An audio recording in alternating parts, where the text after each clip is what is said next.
विजयनगर गांव में अमृतलाल नाम का एक किसान रहता था। उसकी पहली पत्नी विंध्या की मृत्यु हो गई थी। विंध्या का एक बेटा था किशन। फिर अमृतलाल ने सरिता से शादी कर ली थी। सरिता का भी एक बेटा था रमन। वैसे तो सरिता किसी भी तरह से किशन को पसंद नहीं करती थी और वो केवल अपने ही बेटे से प्यार करती थी, परंतु किशन सरिता को ही अपनी माँ समझता था और उसे बहुत प्यार करता था। वो अपने छोटे भाई से भी बहुत प्रेम किया करता था। किशन और रमन दोनों भाई अब बड़े हो चुके थे।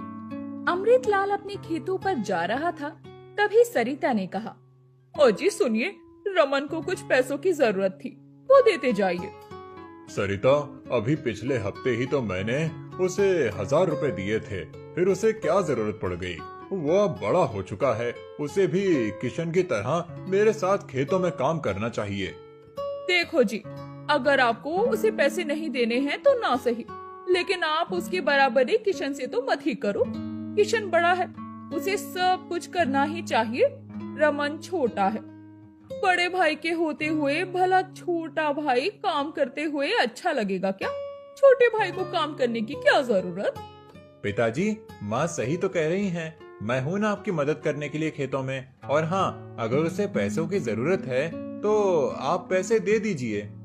ठीक है किशन, तुम कहते हो तो दे देता हूँ। ये लो पैसे। अमृतलाल किशन को बहुत प्रेम करता था। किशन बहुत ही मेहनती लड़का था।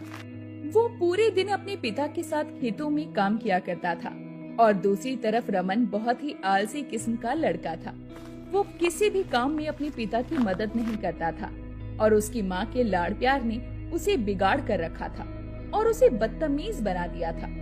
अमृतलाल और किशन के जाने के बाद रमन अपनी माँ के पास आया और बोला, माँ, आपने पिताजी से मेरे लिए 1000 रुपए ले लिए ना? हाँ बेटा, ये रहे तेरे 1000 रुपए, लेकिन तूने बताया नहीं कि तुझे इन पैसों की आखिर क्या जरूरत पड़ गई। अरे माँ, अब तुम मुझसे हिसाब किताब मत लो। वैसे भी तुमने मुझे लाखों रुपए नहीं दे दिए जो मैं तुम्हें हिसाब दूं। अब मैं चलता हूँ, मुझे आने में देरी हो जाएगी। और हाँ, आज मेरी पसंद का खाना बनाकर रखना, वरना मैं खाना नहीं खाऊंगा। ठीक है बेटा, तू चिंता मत कर। दूसरी तरफ किशन और अमृतलाल दोनों खेतों की जुताई कर रहे थे। तभी अमृतलाल किशन से बोला, किशन, इस बार भी लगता है कि हमारे खेतों की फसल बहुत अच्छी होगी। हाँ पिताजी, अब खेतों में दवाई डालने का समय हो गया है। ठीक है बेटा, कल मैं शहर जाकर दवाई ले आऊंगा। नहीं नहीं पिताजी, मैं सुबह जल्दी उठकर शहर से दवाई ले आऊंगा। उसके बाद हम साथ में खेतों में आ जाएंगे। आप क्यों परेशान होंगे? मैं हूँ ना। हाँ बेटा, मैं जानता हूँ कि तू मुझे ज्यादा काम नहीं करने देता। काश तेरा भाई रमन भी तेरी तरह होता। आप चिंता ना कीजिए पिताजी, अभी वो छोटा है, वो धीरे धीरे समझ जाएगा। शाम को किशन और अमृतलाल दोनों घर पहुंचते हैं। किशन ने देखा कि रमन पूरी और खीर खा रहा था। किशन खुश होते हुए अपनी माँ से बोला, अरे माँ, तुमने आज पूरी और खीर बनाई है, जल्दी से मुझे खाने को दे दो। मुझे तो पूरी और खीर देखकर बहुत भूख लग गई। नहीं नहीं, पूरी और खीर तो मैंने सिर्फ रमन के लिए बनाई थी। इतना दूध कहाँ था घर में कि मैं इतनी खीर बना पाती, वो भी तुम सारे लोग खा पाते। मैंने सब्जी और रोटी बनाई है, तुम लोग वही खा लो। किशन उदास हो गया। फिर वो खाना खाकर सोने चला गया। सरिता अक्सर ही अपने दोनों बेटों में भेदभाव किया करती थी। इसी तरह समय गुजर रहा था। फिर अचानक एक बार अमृतलाल की बहुत तबीयत खराब हो गई। अमृतलाल का इलाज करवाने के लिए काफी सारे पैसों की जरूरत पड़ रही थी।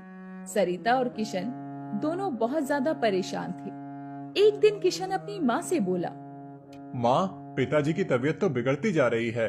हमें इन्हें शहर ले जाकर इलाज कराना होगा और इसके लिए तो बहुत पैसों की जरूरत पड़ेगी। इतने पैसे तो हमारे पास नहीं हैं। इसीलिए मैं सोच रहा था कि हम अपने घर को गिरवी रख देते हैं और इससे हमें जो पैसे मिलेंगे, हम उससे पिताजी का अच्छी तरह से इलाज करवा पाएंगे। ठीक है किशन, तुम घर को गिरवी रख दो। अब किशन साहूकार के पास गया और घर को गिरवी रख दिया और उससे मिले हुए पैसों से अपने पिता का इलाज करवाया। किशन की लगन, मेहनत और देखभाल से उसके पिता जल्दी ही ठीक हो जाते हैं। इसके बाद किशन कहता है, पिताजी, भगवान का शुक्र है कि आप बिल्कुल स्वस्थ हो गए। अब हमारे खेतों में फसल लगाने का समय आ गया है। लेकिन आप घर पर आराम करिए, मैं खेतों में जाकर फसल लगाने की तैयारी करता हूँ। ठीक है बेटा, लेकिन तुम अपने छोटे भाई रमन को भी अपने साथ ले जाओ, वो तुम्हारी सहायता करेगा। ये सुनकर रमन गुस्से से आग बबूला हो गया और उसने कहा, ये आप क्या बकवास कर रहे हैं पिताजी? मैं खेतों में काम क्यों करूं? किशन भैया अकेले ही काफी हैं। मुझे खेतों में काम नहीं करना है। ऐसा कहकर रमन गुस्से से वहाँ से चला जाता है। तब किशन अपने पिता को तसल्ली देते हुए कहता है, कोई बात नहीं पिताजी, खेतों का काम मैं अकेले ही संभाल लूंगा। आप रमन से ना कहिए। किशन अकेला ही खेतों की तरफ जाता है। वो खेतों में बहुत मेहनत करता है, फसल लगाता है, परंतु इस साल बारिश अच्छी ना होने की वजह से फसल खराब हो जाती है। दूसरी तरफ साहूकार उनके घर आता है और अमृतलाल से कहता है, देखो अमृतलाल, किशन ने मेरे पास अपना घर गिरवी रखा था और अभी तक उसने कोई भी पैसा वापस नहीं किया है। अब वक्त आ गया है, या तो तुम घर खाली कर दो या मुझे मेरा पैसा दे दो। सेठ जी, अगर आप थोड़ा और रुक जाते तो मैं आपकी एक एक पाई पाई चुका देता। नहीं नहीं अमृतलाल, मैं तुम्हें 2 दिन का समय और देता हूँ। अगर तुमने मुझे मेरे पैसे नहीं दिए तो तुम्हें ये घर खाली करना होगा। साहूकार ऐसा कहकर चला गया। अमृतलाल और किशन ये सब सुनकर बहुत परेशान हो गए थे। तभी अमृतलाल ने कहा, कोई बात नहीं बेटा, हम ऐसा करते हैं कि अपने खेत का आधा हिस्सा बेच देते हैं और साहूकार के पैसे चुका देते हैं। फिर किशन ने ऐसा ही किया। अपने खेत का आधा हिस्सा बेचकर साहूकार के पैसे चुका दिए। बचे हुए पैसों से सरिता ने दोनों बेटों की शादी कर दी। लेकिन यहाँ पर भी सरिता जहाँ अपने बेटे के लिए एक बड़ी घर की बहू लेकर आई, वहीं किशन के लिए एक गरीब घर की लड़की को लेकर आ गई। किशन की पत्नी सुमन बहुत ही साधारण और दयालु स्वभाव की लड़की थी, जबकि रमन की पत्नी निधि एक घमंडी लड़की थी। शादी को अभी कुछ ही दिन बीते थे। निधि अपने पति रमन से कहती है, सुनो जी, अपने सौतेले भाई को कहीं और जाकर रहने के लिए बोलो। वैसे ही घर का खर्चा इतना ज्यादा है, ऐसे काम नहीं चलेगा। तुम सही कहती हो निधि, मैं आज ही माँ से बात करता हूँ। और फिर रमन अपनी माँ से बोला, देखो माँ, भैया भाभी का खर्चा और हमारा खर्चा मिलाकर बहुत ज्यादा हो रहा है। वैसे भी भैया के हिस्से का खेत तो पिताजी ने बेच दिया है। अब मैं नहीं चाहता कि भैया मेरे हिस्से के खेत में काम करें। उन्हें कह दो कि वो अपने रहने की व्यवस्था कहीं और कर लें। ये सारी बातें अमृतलाल और किशन सुन रहे थे। तभी अमृतलाल बोला, तुम्हारा दिमाग तो खराब नहीं हो गया है रमन? वो तुम्हारा बड़ा भाई है और मेरे पास जो भी है उसमें तुम दोनों का बराबर का हिस्सा है। आप कैसी बातें कर रहे हैं? बल्कि आप बकवास कर रहे हैं। मेरे बेटे ने तो खेत बेचने की बात नहीं की थी। आप दोनों का फैसला था ये, इसीलिए बचा हुआ आधा खेत सिर्फ मेरे बेटे का है। उस पर सिर्फ मेरे बेटे का अधिकार है और अब किशन को अपनी व्यवस्था अलग कर लेनी चाहिए। इतने में ही किशन बोल पड़ा, पिताजी, आप गुस्सा मत होइए, माँ सही कह रही हैं। मैं यहाँ से चला जाता हूँ और आपने मुझे इतना कुछ सिखा दिया है कि मैं अपना स्वयं का खर्चा उठाने के लिए काबिल हूँ। ठीक है माँ, मैं और मेरी पत्नी जा रहे हैं। अगर जिंदगी में कभी मेरी जरूरत पड़े तो मुझे जरूर याद करना। आप हमेशा ही मेरी माँ होंगी। ऐसा कहकर किशन अपनी पत्नी सुमन को लेकर वहाँ से चला जाता है और वो पास ही के गांव में एक झोपड़ी किराए पर ले लेता है और फिर साहूकार की दुकान पर काम करने लगता है। धीरे धीरे किशन पैसे इकट्ठा करके अपने खुद का घर खरीद लेता है और एक छोटी सी बीज और खाद की दुकान भी खोल लेता है। दूसरी तरफ अमृतलाल खेतों में काम करने के लिए अकेला पड़ जाता है, इसीलिए उनकी फसल अच्छी तैयार नहीं होती और रमन कभी भी अपने पिता की मदद नहीं करता। इस तरह घर में पैसों की लगातार कमी होने लगती है। तभी निधि एक दिन अपने पति रमन से कहती है, सुनो जी, खेतों से इतने कम पैसे आ रहे हैं, हमारे घर का खर्चा तो चल ही नहीं पा रहा, और उस पर माँ जी पिताजी का भी इतना खर्चा है। केवल आप अकेले उनकी बेटी नहीं है। माँ और पिताजी को कहिए कि वो अपनी बड़ी बेटी के पास जाकर रहे, ताकि हमारा गुजर बसर अच्छे से हो सके। रमन ने ये सारी बातें आकर अपनी माँ और पिताजी को कही। इस पर सरिता को बहुत दुख हुआ और वो रमन से बोली, ये तू क्या कह रहा है रमन? मैंने जीवन भर तुझे ही अपना बेटा समझा, कभी भी किशन को अपना सगा बेटा नहीं समझा, और सब कुछ तेरे लिए ही किया। और आज तू कह रहा है कि मैं किशन के पास चली जाऊं? अब मुझे एहसास हुआ कि तुम दोनों भाइयों में कितना फर्क है। मैंने कितनी बड़ी गलती कर दी। माँ, तुम चाहे जो भी समझो, लेकिन तुम्हें किशन के पास जाना ही होगा। मैं सरिता की बात नहीं टाल सकता। ठीक है बेटा, हम जा रहे हैं। मुझे अपने बेटे किशन पर पूरा भरोसा है कि हमें वहाँ से मायूस नहीं लौटना पड़ेगा। लेकिन तुम एक बात जरूर याद रखना, जो तुम कर रहे हो वो जीवन का सही तरीका नहीं है। इसके लिए तुम्हें पछताना होगा। ऐसा कहकर अमृतलाल और सरिता वहाँ से चली जाती हैं और वो अपने बड़े बेटे किशन के पास पहुँचते हैं। अमृतलाल किशन को सारी बात बताता है। ये सुनकर किशन कहता है, माँ पिताजी, आपको चिंता करने की कोई जरूरत नहीं है। भगवान ने मुझे इतना दिया है कि मैं आप दोनों की जीवन भर सेवा कर सकता हूँ, और आपकी सेवा करना तो मेरा सौभाग्य है। बेटा किशन, मैंने तुम्हारे साथ हमेशा बहुत बुरा व्यवहार किया है, मुझे माफ कर दो। आज मुझे समझ में आ गया कि तुम ही मेरे सच्चे पुत्र हो। और फिर वो दोनों किशन और सुमन के साथ रहने लगते हैं। दूसरी तरफ रमन को खेतों में काम करने की आदत नहीं थी। फसल की सही देखभाल ना करने के कारण रमन की फसल खराब हो जाती है और निधि रमन से रोज पैसों को लेकर झगड़ा करने लगती है। अब रमन परेशान होकर घर का खर्चा चलाने के लिए अपना घर ही गिरवी रख देता है। जल्दी ही साहूकार ने उसे पैसों के लिए परेशान करना शुरू कर दिया। एक दिन रमन और निधि को भी अपना घर छोड़कर निकलना पड़ा। अब रमन और निधि पूरी तरह सड़क पर आ चुके थे। रमन निधि को लेकर अपने खेतों में आया और पेड़ के नीचे बैठकर रोने लगा। गांव के एक व्यक्ति जग्गू ने ये सारी बात जाकर किशन को बताई और ये भी बताया कि रमन और उसकी पत्नी दोनों ही पेड़ के नीचे अकेले बैठे हुए हैं। जैसे ही किशन ने ये बात सुनी, वो तुरंत ही अपने भाई से मिलने चल दिया। किशन रमन के पास आया और बोला, मेरे भाई, अगर तुझे जीवन में परेशानियां थी तो मुझे याद तो करना था। तू ये कैसे भूल गया कि मैं तेरा बड़ा भाई हूँ। अभी मैं जीवित हूँ। तुझे इस तरह पेड़ के नीचे रहने की कोई जरूरत नहीं है। तू अभी मेरे साथ मेरे घर चल। मेरे घर में इतनी जगह है कि हम सब मिलकर रह सकते हैं।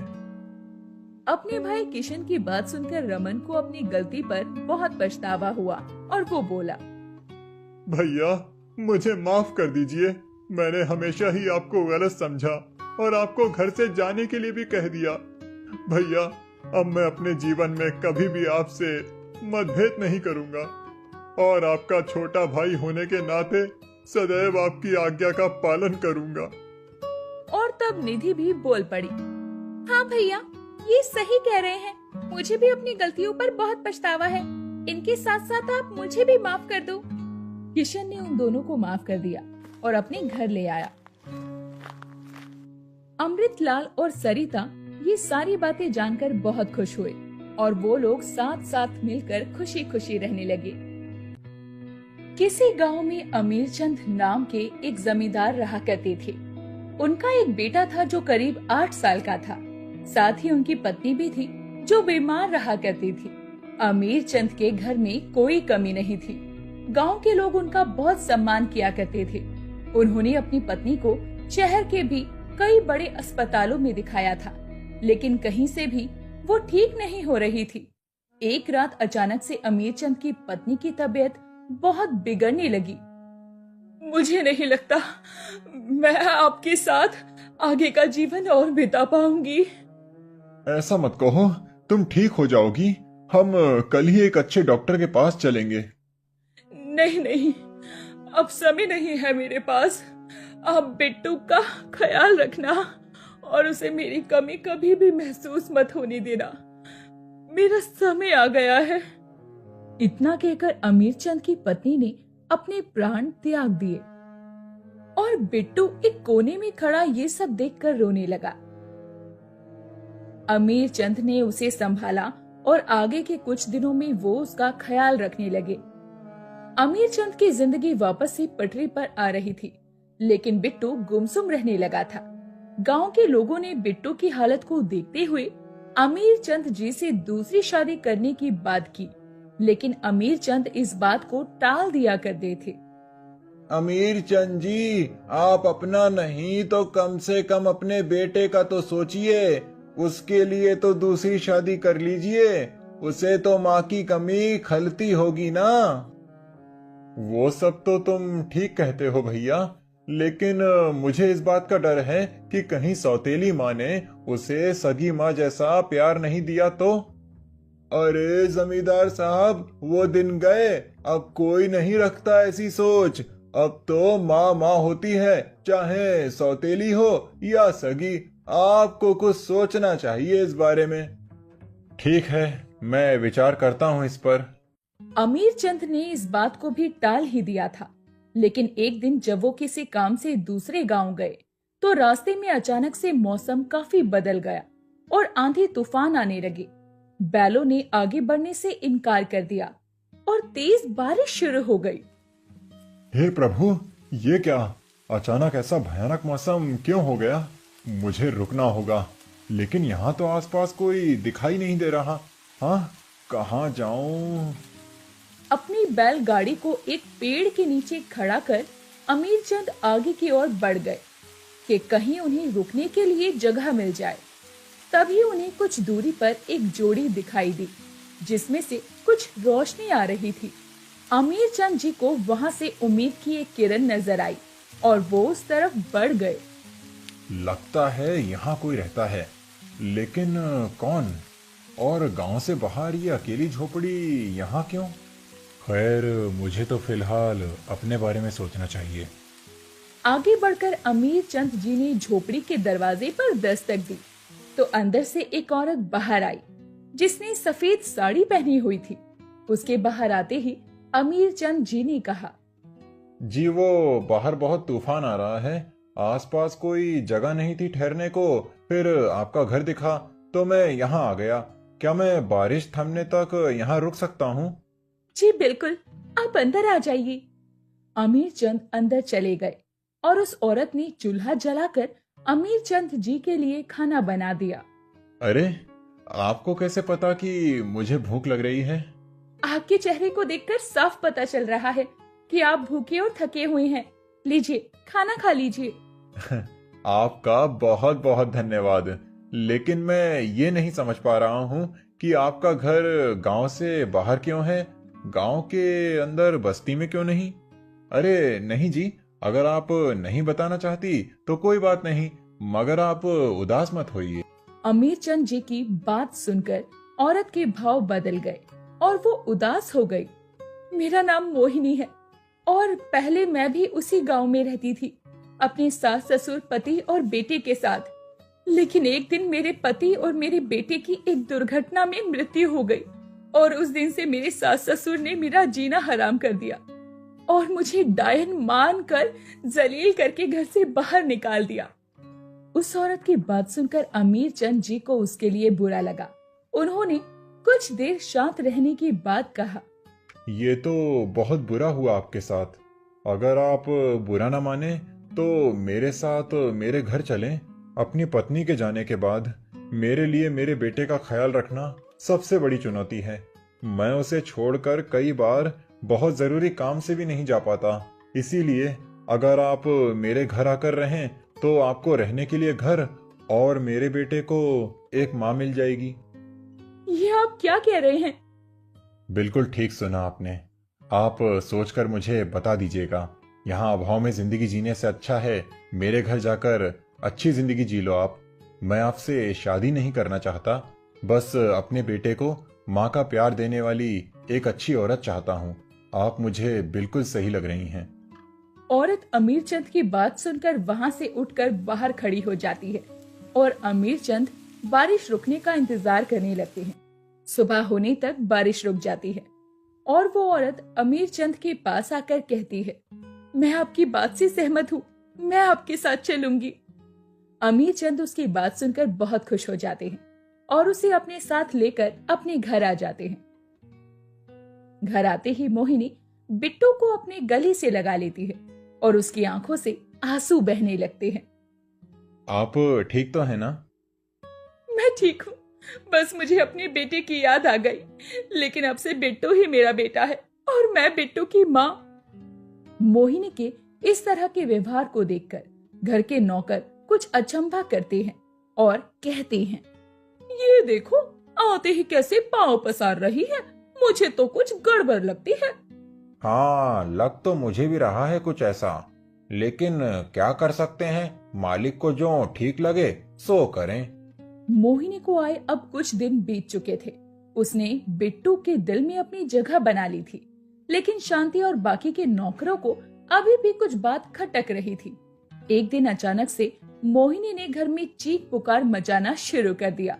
शांति, भोला, बिरजू, यहाँ आओ तुम सब। ये सब क्या है? क्या चाहते हो? मेरे बिट्टू को कुछ हो जाए, तुम सब उसे नुकसान पहुंचाना चाहते हो। क्या हुआ? ऐसा क्यों कह रही हैं आप? मोहिनी, क्या बात है, क्यों चिल्ला रही हो इनके ऊपर? देखिए ना, बिट्टू को खीर खानी थी, मैंने शांति से खीर बनवाई और उसे लाने को कहा, लेकिन ये देखिए खीर में कांच का टुकड़ा डला हुआ था और ये कोई ऐसा वैसा कांच नहीं, बल्कि शांति की चूड़ी का टुकड़ा है। शांति, ये सब क्या है? तुम ऐसी लापरवाही कैसे कर सकती हो? आखिर तुम लोगों को हुआ क्या है? जब से मोहिनी आई है तब से तुम लोग गलतियों पर गलतियां किए जा रहे हो। नहीं नहीं मालिक, मैंने ऐसा कुछ नहीं किया। अरे भला मैं क्यों छोटे मालिक को नुकसान पहुंचाऊंगी, ताकि मेरे बिट्टू के मरते ही मैं यहाँ से निकल जाऊं और तुम लोग आराम से यहाँ घोटाले करते रहो। मोहिनी की बात सुनकर शांति रोने लगी। सुनिए, आप इन सबको काम से निकाल दीजिए। अपने बिट्टू के लिए खाना मैं खुद बना सकती हूँ और घर के किसी भी काम में मुझे इनकी कोई जरूरत नहीं है। मालिक, हम सब आपके यहाँ सालों से काम कर रहे हैं, आप हमारा भरोसा कीजिए। क्या आपको हम पर जरा भी विश्वास नहीं? आप इनकी बातें मत सुनिए, इनकी तो आदत ही हो गई है बेचारा बनने की। 4 आंसू क्या गिरा दिए, इनको लगता है हम इनकी बातों में आ जाएंगे। मोहिनी की बात सुनकर अमीरचंद तुरंत उन सभी नौकरों को निकालने के लिए राजी हो गया और सभी को वहां से निकाल दिया गया। अब मोहिनी घर का सारा काम अकेली संभाल रही थी और बिट्टू का भी पूरा ख्याल रख रही थी। अमीरचंद जी मोहिनी की मेहनत देखकर काफी खुश थे। एक दिन अमीरचंद को शहर किसी काम से जाना पड़ रहा था। अच्छा मोहिनी, मैं शहर जा रहा हूँ, तुम बिट्टू और घर का ख्याल रखना। कोई भी समस्या हो किसी से भी कह देना, गांव में कोई भी तुम्हारी मदद कर देगा। ठीक है, आप जाइए और मेरी चिंता मत कीजिए, बिट्टू और घर मैं दोनों को संभाल लूंगी। अमीरचंद जी बिट्टू और मोहिनी को छोड़कर शहर चले गए और मोहिनी अपने कामों में व्यस्त हो गई। एक शाम शांति अपने घर के लिए कुछ लकड़ियां लेने जंगल की तरफ गई तो उसने देखा कि मोहिनी भी बड़ी तेजी से जंगल की तरफ चली जा रही थी। अरे रे, ये औरत यहाँ क्या कर रही है, वो भी बिट्टू को घर में अकेला छोड़कर। शांति मोहिनी के पीछे पीछे चली जाती है और देखती है कि मोहिनी बीच जंगल में एक आदमी से बातें कर रही थी। वो शहर गया है, अब हमारा काम हो जाएगा। सही कहा तुमने, अब हमें हमारा बेटा वापस मिल जाएगा। तुम बस जल्दी से उस लड़के को मुझे सौंप दो। हाँ, आज की रात ही तुम हवेली के पीछे आ जाना और उस बच्चे के खाने में बेहोशी की दवा मिलाकर मैं उसे बेहोश कर दूंगी और तुम उसे ले जाना।